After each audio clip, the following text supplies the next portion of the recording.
Hello there, Chris, me, Pär, here, Amsterdam, and you're watching Live in Music Netherlands.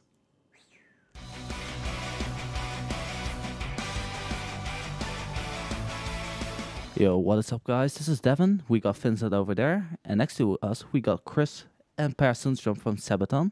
Nice to meet you guys. Oh, nice to be here. Thank you. Yeah, no problem. It's really glad to be here with the great band called Sabaton, obviously. So we're gonna begin with the beginning. So you've been to the Netherlands for quite some times. You went to the Melkweg in Amsterdam. Now you're here at the AFAS Live or the Heineken Musical in Amsterdam. Do you guys feel nervous about performing for such a big crowd? Because I would understand it's gonna be nerve-wracking for you. Yeah, a little bit. It's getting bigger and bigger for every time we come back. So playing in a big hall like this, it's gonna be a little bit nervous. So yeah. So what do you guys do actually to conquer the nerves, actually to hide the nerves away from the crowd? Normally, it's not the crowd that makes me nervous. It has nothing to do with it, whether they are 50 people or 500,000. It doesn't matter at all. It's the setup. It's what happens in the show that is more.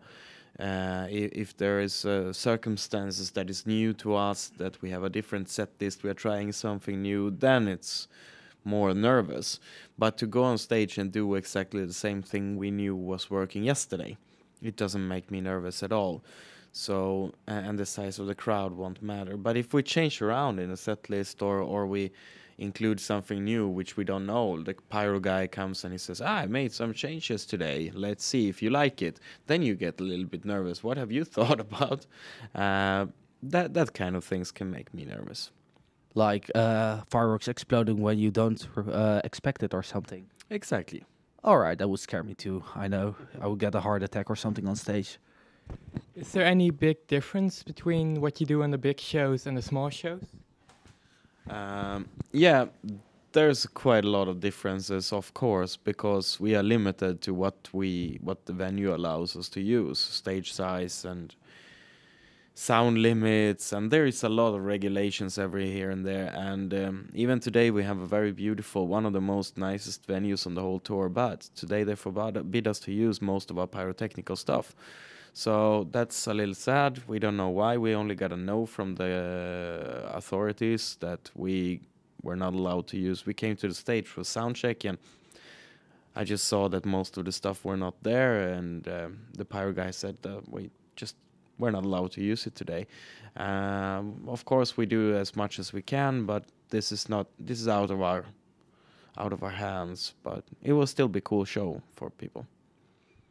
All right, so let's get into the history of the band. Actually, we've did some research and we saw that the name Sabaton came from a metal shoe. How did you guys actually think the name would?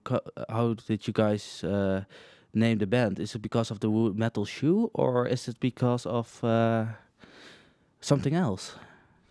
The metal shoe was the word Sabaton. It was one name we had in plan in the beginning, because we were not allowed to call ourselves Aeon as the first name was. So it was we liked the logotype that a friend of ours drew for us, and having that was like, okay, let's go for this. It's a cool idea that the name kind of becomes a heavy metal kick, because that's what it is. All right, nice. It's great to hear the history about the name of a great metal band. Actually, Chris, I got a question for you. Yep. What's your favorite Dutch snack?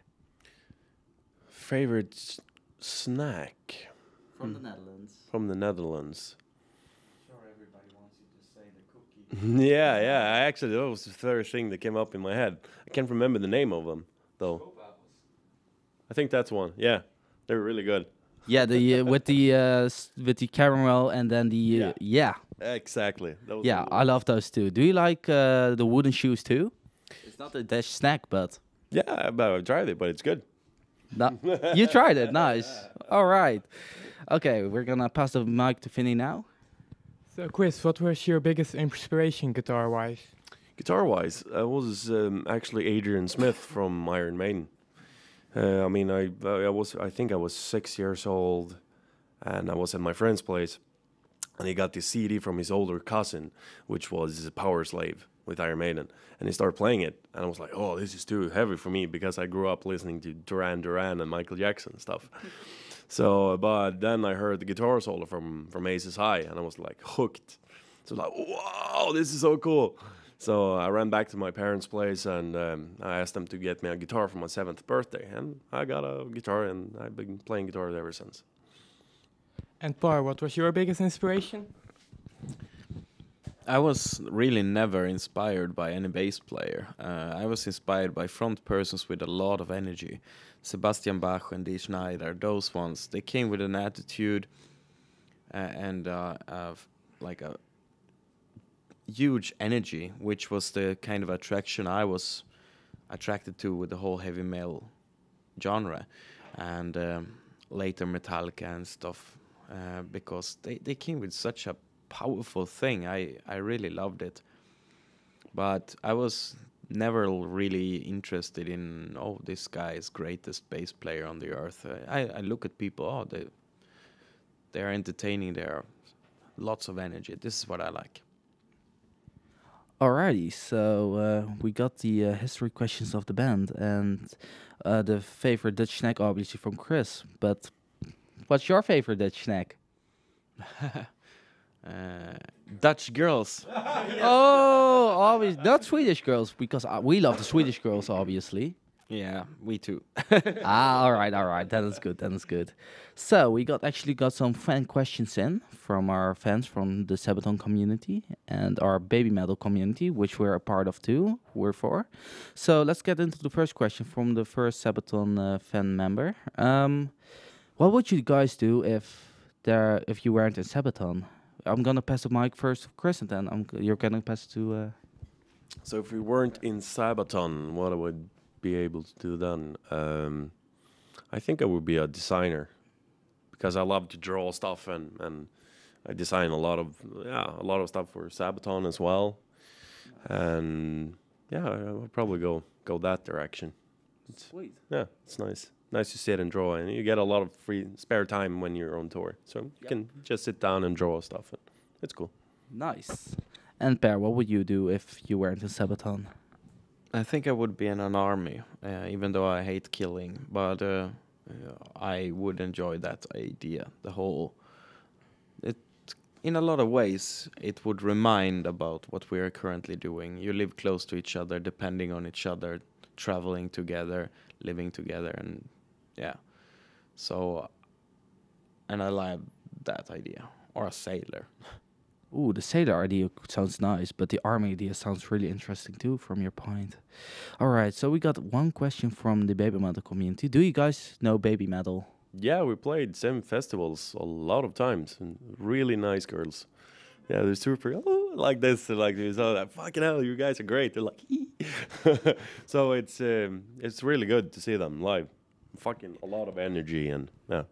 Yeah, we saw them live too at Rock Festival, which you guys were missing from it, unfortunately, but they were great. So, Pär, I've actually heard a video on YouTube that you actually want to invite them to the Sabaton Open Air Festival, but do you guys have any plans to invite them the coming years, or? Yeah, we were asked very early as part of their first trip to Europe, because our festival was in August, and that's the time they wanted to come to Europe, so it fitted. And I was really excited about the idea, but a lot of my colleagues thought that this will never work. Nobody wants to see this. But I thought it was exciting, and I thought people will want to see it. And a little bit later shows that I was right, because wherever they went, they had a huge impact. So, but they never played our festival. Maybe one day. Yeah, let's hope so. So that actually concludes the interview. Vincent, do you have any questions left? Can you guys play any other instruments apart from the ones you now play? Yeah, actually, I it's quite funny. Not many people know about this, but when I was a kid, I wanted to go to music school, but everybody was playing guitar. I mean, everybody was playing guitar, so you couldn't go into music school. It was such a long waiting time to get in. So my teacher told me like, yeah, but if you start playing another instrument that no one plays, maybe you can get in and then you switch instrument. So I was like, okay, what do you have in mind? He's like, yeah, the trombone. I played trombone for 2 years, but I still didn't get into music school, so I quit. Yeah. So, but I could actually play the trombone a tiny bit. Yeah. But today I'm not able to do it, so don't bring me a fucking trombone. But then I play a little bit of piano, and I actually play drums. I played drums for maybe 10 years, 10 or 12 years. But I had a drum kit back home and everything, so I was playing a lot. I had drumming lessons in high school and stuff. But now I haven't been able to play drums for maybe 5 years or something. I get some time, a few times I go up to the drum kit and steal Hannes drums on the tank, and so it's quite fun. Yeah. And Pär, what would you do? Uh, You can grab the mic if you want to. Yeah, well, I don't play any other instruments like that. No, I only wanted to play heavy metal as well. People told me like you should go to music school and learn the basics, and you need to learn about jazz and blues and stuff. And I said I'm not interested in learning about that because I don't want to listen to it, so I don't want to play it. And yeah, but if you're gonna understand heavy metal, you need to understand where heavy metal comes from. And for me, that was totally uninteresting. So I was just, heavy metal was the only thing I wanted to do. And still today, I don't see myself as I would become a musician just because to play music. I want to play heavy metal. That's the thing I do. Well, obviously, we all want to play heavy metal and not classical music, obviously. So that concludes the interview. I want to thank you guys for taking the time for us to interview. And we're hoping you have a nice day. Any last word on the tour? What can fans expect from the tour? Oh, this is a very, very nice tour.